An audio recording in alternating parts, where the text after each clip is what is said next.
আমি কুলে উঠতে পারছি না রে মা, তাই তো আমি কুলে উঠতে পারছি না। আমি তোমাকে একটা কাপড় জামা দিচ্ছি, এইটা করে তোমার লজ্জা নিবারণ করো। না, আমার ঘরে এখন অনেক কাজ পড়ে আছে, আমি এখন যাই।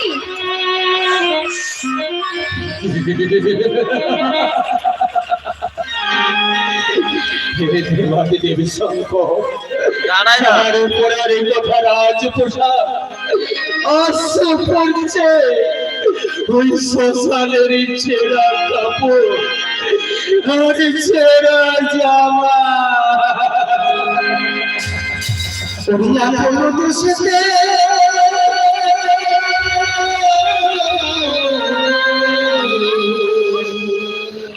লোক বকেট বিছানে সকালে থাকে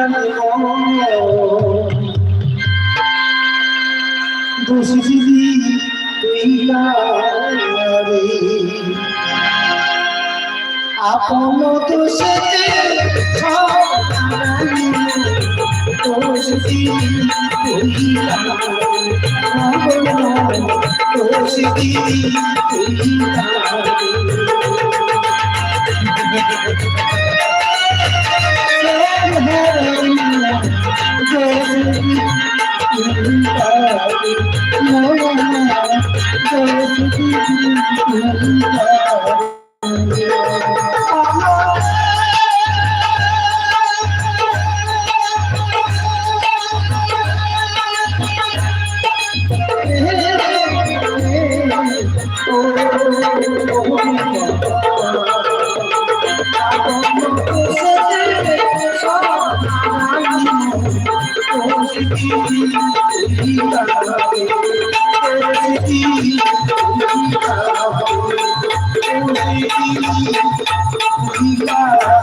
একটি ছেঁড়া কাপড় আর ছেঁড়া জামা পেয়েছিলাম বলে আমি আমার লজ্জা নিবারণ করেছি।